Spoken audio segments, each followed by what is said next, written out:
আসসালামু আলাইকুম। Dream ট্রাস্টার্স studio গানে আপনাদেরকে স্বাগতম।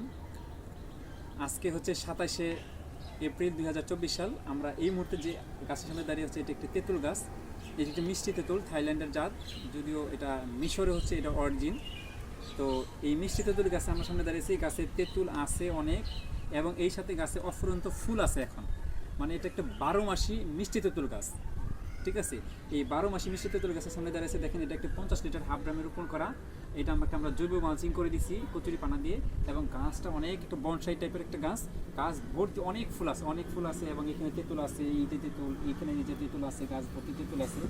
হ্যাঁ, এই দেখেন এই যে কী পরিমাণ তেঁতুল আছে, এইখানে তেঁতুল আছে, এই যে তেঁতুল। এবং গাছটা দেখেন কি একটা সুন্দর, সে প্রচুর ফুল আসছে, কিন্তু প্রচুর ফুল আসতেছে, এবং এখানে কিন্তু আরও ফুল আসবে। এগুলো এই যে ফুল আছে, এগুলো কিন্তু ফুল।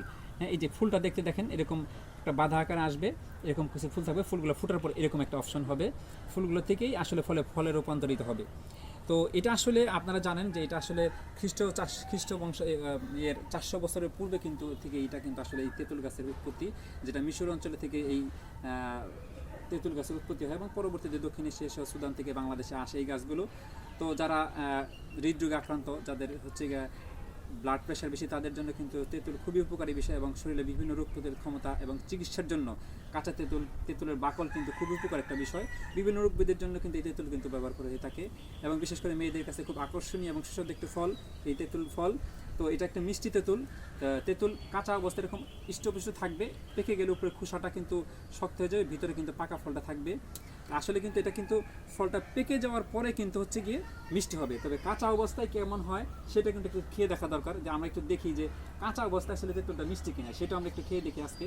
তো আমরা একটা তেঁতুল এখান থেকে একটু হারভেস্ট করি, আমরা এটাই একটু খেয়ে দেখি, যদি এইটা একটু ছোটো সাইজের আছে, অনেকগুলো থাকুক। তো এটা আমরা একটু খেয়ে দেখি যে এইটা আসলে দেখেন, এটা কিন্তু যখন এই তেঁতুলগুলো যখন বড় হবে, তখন কিন্তু আস্তে আস্তে কিন্তু এটা কিন্তু কালার কিন্তু বাদামি কালারের হবে। হ্যাঁ, এটার ভিতরে কিন্তু এখন কাঁচা, দেখেন এই যে এটা কাঁচা।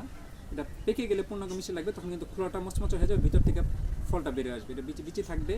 তেঁতুল সম্বন্ধে সবাই জানেন, বিভিন্ন রোগ বিধি উপকারের জন্য খুবই উপকারী একটা বিষয়। এবং এই গাছের যে বাকল আছে, এটা দিয়ে বিভিন্ন মানে পেস্টের জন্য ক্ষতস্থানে দিলে এটা ক্ষতস্থান ভালো হয়, বিভিন্ন রোগ বিধির ক্ষেত্রে উপকার হয়। তো আমরা এটা একটু খেয়ে দেখি যে এটা এখন এই মুহূর্তে কেমন আছে। দেখেন এই মুহূর্তে এই অবস্থায় আছে তেঁতুলটি। তো আমরা একটু খেয়ে দেখি, বিসমিল্লাহ।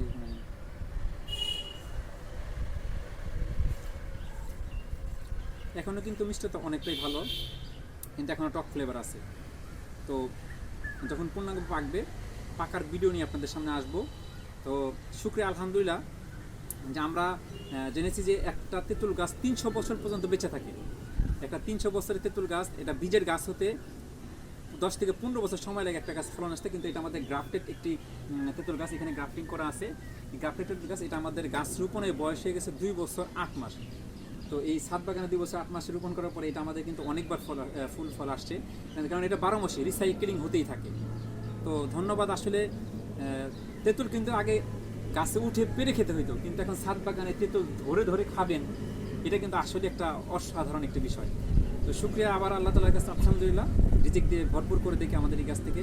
দেখা হবে নেক্সট কোনো ভিডিওতে। আসসালামু আলাইকুম।